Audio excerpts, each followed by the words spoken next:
Al-Baqarah ayat 17. Ya. Bismillahirrahmanirrahim. Wa idza qila lahum aminu kama amana an-nasu qalu anu'minu kama amana as-sufaha wa la innahum sufaha walakin la ya'lamun. Ya.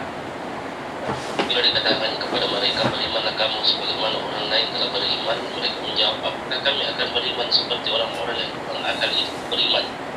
Ingatlah, sesungguhnya mereka itulah orang-orang yang kurang akal, tetapi mereka tidak tahu. Ya. Coba cermati baik-baik kata-kata itu. Ketika Allah memerintahkan mereka untuk beriman sebagaimana orang lain telah beriman, mereka mengatakan bahwa ya, apakah kami akan beriman seperti orang yang kurang akal itu? Itu kata mereka. Padahal kata Allah, sesungguhnya orang yang tidak beriman itu atau mereka itulah orang yang kurang akal atau tidak berpengetahuan. Jadi orang yang tidak beriman itu tidak berpengetahuan versi Allah. Artinya kalau orang beriman pasti berpengetahuan. Jadi bukan iman buta-buta, tetapi ada pengetahuan yang masuk ke dalam kalbu. Cahaya-cahaya tadi, cahaya-cahaya dari nur dirubah menjadi nur, kemudian masuk ke dalam kalbu. Wa innahu latanzilu rabbil alamin nazala bihi ar-ruhul amin ala qalbika litakuna minal munzarin. Gitu ya. Dari Rabb diantar oleh ar-ruhul amin lalu masuk ke dalam kalbu supaya menjadi pemberi peringatan bagi jasad secara keseluruhan, karena kalbu itu pimpinannya jasad. Jadi untuk meningkatkan iman itu dengan cara mendekatkan diri kepada Al-Quran, karena cahaya-cahaya Al-Quran itu yang akan masuk ke dalam kalbu. Tentu dengan cara dipahami. Ini Al-Quran menjadi nur, nur masuk ke dalam kalbu. Jadi tidak ada pengakuan-pengakuan dari seseorang tentang keimanan ini karena keberadaannya sangat rahasia, relatif, ya tidak bisa diukur. Olehnya itu ketika seseorang sudah mulai melihat dirinya seakan-akan dia sudah beriman, ya maka datanglah lagi ujian yang kita baca tadi. Ahsiban nasu ayyutraku ayaqulu amanna wa hum la yuftanun. Apakah seseorang dibiarkan saja melihat dirinya beriman sebelum dia diuji? Sesungguhnya Allah telah menguji orang-orang sebelum mereka, maka Allah mengetahui siapa yang benar-benar beriman dan siapa yang berdusta. Jadi Allah sudah mengetahui siapa yang beriman dan siapa yang berdusta tanpa perlu dia uji. Sekarang tujuannya diuji supaya ya memberitahukan tadi kepada manusia yang mengira dirinya sudah beriman. Dibuatlah suatu keadaan lingkungan yang menunjukkan bahwa dirinya itu sama sekali tidak ada iman, supaya dia tidak mengakui dirinya sebagai seorang yang beriman.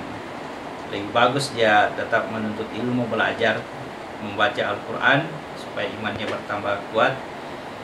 Semakin dia mendekati Al-Quran, semakin ruh itu mengisi kalbunya. Suatu ketika ya meskipun kita tidak mencapai derajatnya Rasulullah sebagai Al-Quran berjalan, ya, paling tidak bahwa makna-makna yang terkandung dalam Al-Quran itu bisa menguasai kalbu kita sehingga lahir melalui akhlak secara alami, secara alamiah, tidak dengan dibuat-buat.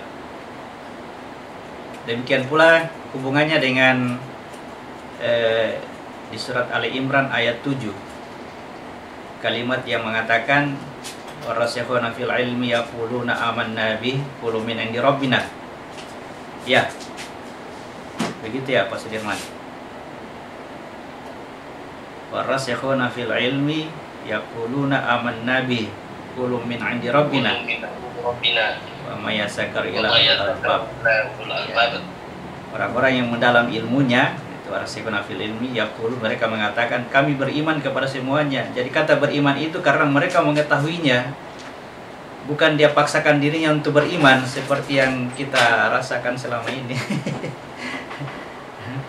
Dia paksakan dirinya untuk beriman kepada ayat-ayat mutasyabihat. Jadi dia memahami ayat-ayat mutasyabihat itu. Ya, makanya disebut ya warasihuna fil ilmi. Dia katakan semua ini adalah min indi rabbina. Kalau min indi rabbina berarti semuanya sebenarnya mutasyabihat. Semuanya perumpamaan, semuanya bahasa kiasan. Semuanya sulit untuk dipahami secara langsung, termasuk ayat muhkamat tadi Al-Fatihah, karena Al-Fatihah juga dari min indillah juga. Kitab yang ada di sisi Allah. Ujian-ujian yang Allah berikan terhadap orang-orang yang mengaku dirinya beriman. Wala nabluwannakum bisyai'im minal khaufi wal ju'i wa naqsi minal amwali wal anfusi was samarat wa basyiris sabirin. Kata sabirin itu adalah orang-orang yang berpengetahuan.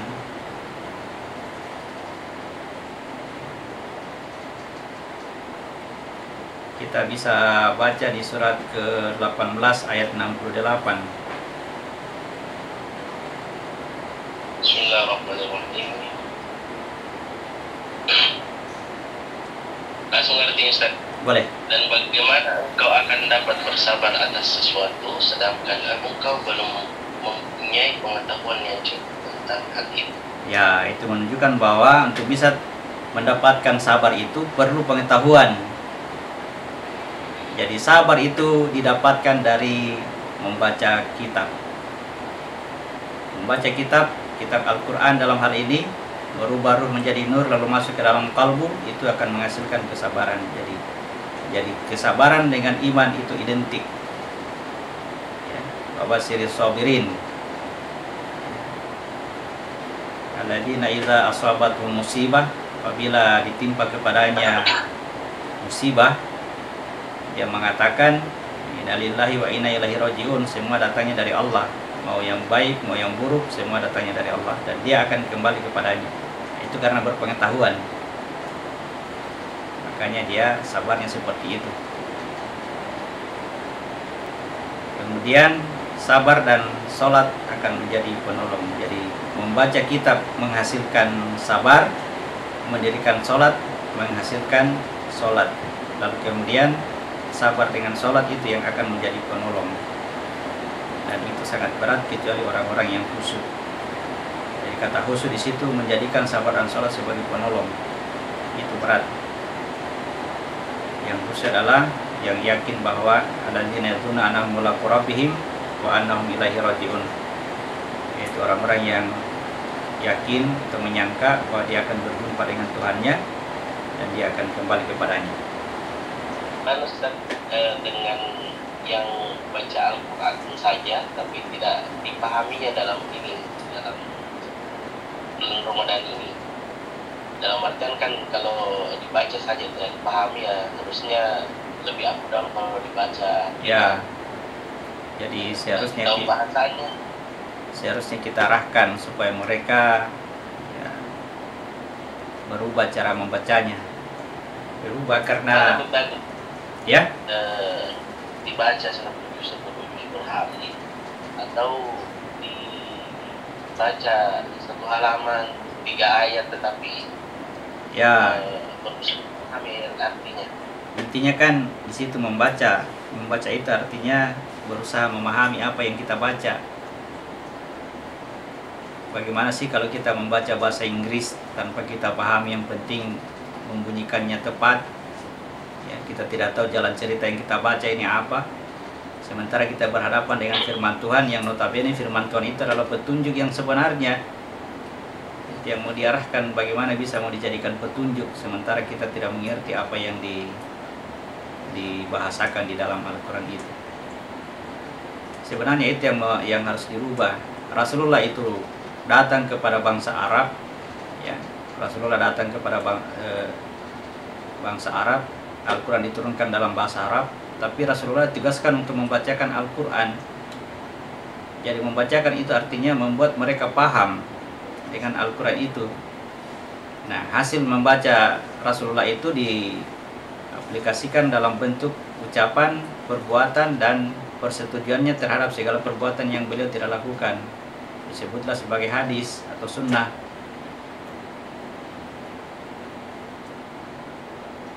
Jadi saatnya harus disampaikan. Kasihan itu Al-Quran diterima oleh Rasulullah dalam keadaan yang sangat penuh resiko untuk dijadikan petunjuk kepada manusia. Ya, pada akhirnya sejatinya membaca Al-Quran dengan tujuan untuk mendapatkan petunjuk dari Allah. Harus dibaca. Iya, itu yang disebut dengan satu huruf berpahala. Itu artinya ada makna yang dia ketahui dari apa yang dia baca. Jadi kata huruf dalam bahasa Al-Quran itu adalah ada makna yang dia dapatkan. Seperti alif itu satu makna. Jadi kalau alif lam mim itu diketahui luar biasa, itu karena ada berapa makna terkandung di situ. Setelah itu dipraktekkan baru bisa.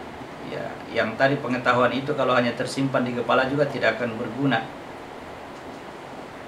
Jadi tidak cukup hanya untuk diketahui, tetapi harapannya adalah itu tadi ruhnya dirubah menjadi nur lalu masuk ke dalam kalbu. Itu akan mengarah kepada praktik, sehingga gerak-gerak lahiriah kita yang dikontrol oleh kalbu itu tadi betul-betul penuh dengan cahaya Al-Quran.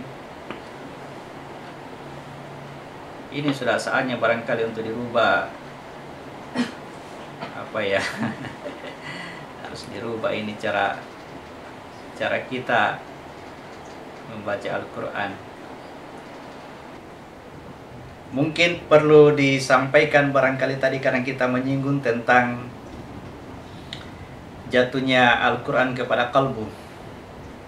Ala qalbika litakuna minal munzarin, kepada kalbu, kepada kalbumu, sehingga engkau menjadi pemberi peringatan. Yang memimpin jasad kita ini adalah kalbu. Dan kalbu itu pada awalnya, pada awal kejadiannya berada di kepala. Itu dulu yang harus kita pahami, karena sampai hari ini pembahasan tentang kalbu masih rancu. Ada yang menunjuk di wilayah kepala, ada yang menunjuk di wilayah dada. Di mana tempat yang sebenarnya dari kalbu ini?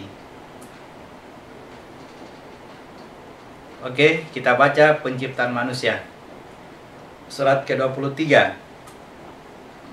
ayat 12 sampai 14.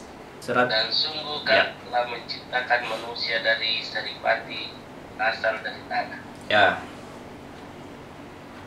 Kemudian kami jadikannya air mani yang disimpan dalam tempat yang kukuh.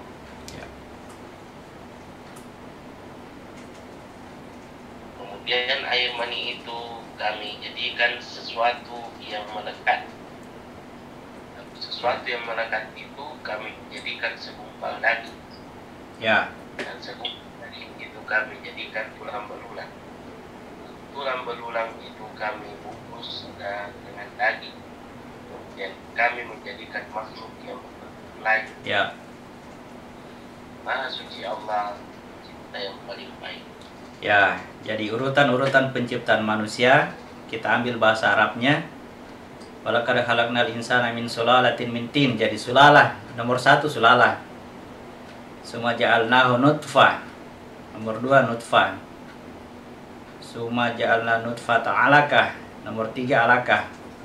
Yang keempat mudghah, yang kelima idhaman, yang keenam lahman, yang ketujuh khalqan akhar, makhluk yang berbeda, makhluk lain. Jadi perhatikan nomor 4 mudghah. Ya, pada saat penciptaan mudghah ini, ya, bentuk manusia di dalam kandungan itu, ya, dia masih berbentuk bulatan yang sudah padat, ya, bulatan namanya segumpal daging, ya, bulatan yang padat. Saya kasih gambar begini. Inilah yang pada akhirnya disebut dengan inna fil jasadi mudghah. Pada jasad itu ada mudghah. Jadi pada kondisi dia mudghah, dia masih segumpal bulatan yang saya kasih besar-besar sedikit supaya kentara ya. Ya, bulatan seperti itu, bulatan padat, dibahasakan yang segumpal daging. Ya, nanti kemudian dibentuk tulang. Nah, ini yang disimbolkan dengan huruf qaf ya.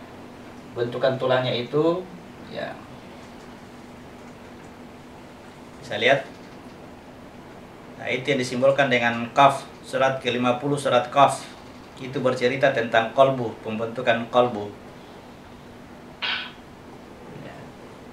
Kemudian ya, akibat tulang ini, inilah yang menjadikan qalbu yang tadinya berpusat di kepala berbolak-balik mengikuti tulang ini ya. Berbolak-balik. Nah, disebutlah dia qalbu. Sifatnya berbolak-balik. Jadi asal kejadiannya qalbu itu ada di kepala. Dia turun sampai titik yang paling rendah di ujung tulang ekor ini. Ini yang disebut dengan titik kezaliman dan kebodohan. Jadi titik qalbu pusatnya itu di titik sujud. Perhatikan titik sujud itu mengarah kepada inti dasar dari qalbu. Inti yang paling dalam. Nah, di mana di inti itulah bertahta itu sang jiwa. Allah meniupkan ruhnya lalu dirubah menjadi keserupaan yang tersebut jiwa. Jiwa itu masuk menempati qalbu yang paling dalam. Disitulah nilai kesadaran. Nah, untuk bisa menggunakan kesadaran pada qalbu itu ya harus dipakai qalbu untuk memikirkan. Wa hum qulubun yafqahuna biha. Dengan qalbunya dia memahami.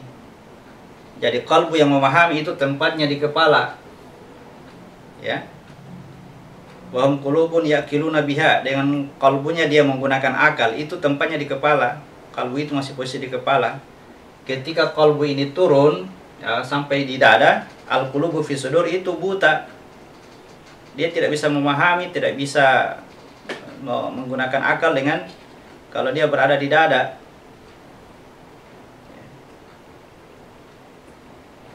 Jadi untuk bisa memahami maka dikembalikanlah posisi qalbu tadi yang sampai turun ke atas ini, ke bawah ini, itu diangkat naik ke pusatnya. Jadi melalui praktek sholat memasukkan titik pikiran kita kepada pusatnya, itu pikiran, itu yang memudahkan untuk bisa memahami Al-Quran. Di mana Al-Quran juga jatuh ke sana, ya, jatuh kepada qalbu. Ala qalbika litakuna minal munzarin. Kalau qalbu yang ada di kepala ini memahami, inilah yang akan memimpin seluruh yang ada pada jasad kita ini, sehingga gerakan-gerakan jasad itu dipenuhi oleh cahaya Al-Quran yang berasal dari qalbu. Disebutlah dia sebagai Al-Quran yang berjalan. Ya, Muhammad itu disebut sebagai Al-Quran berjalan.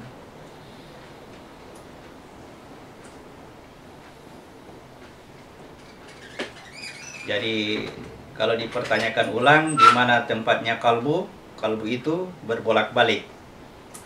Pusatnya di kepala. Ketika qalbu itu sudah terkumpul seluruhnya di kepala secara total, itu yang disebut dengan qalbun salim. Qalbu yang selamat. Maka di dalamnya ada jiwa yang tenang. Jiwa yang tidak lagi terpengaruh oleh keadaan lingkungan sekitarnya. Jiwa yang tenang. Jadi jiwa yang tenang berasal dari qalbun salim. Nah, qalbun salim diperoleh dengan cara sholat. Dirikan sholat supaya qalbu itu terkumpul menjadi satu tempat, satu titik saja di asal kejadiannya. Ila man ata Allah biqalbin salim. Nah, ini ada yang salah, saya anggap keliru memahami.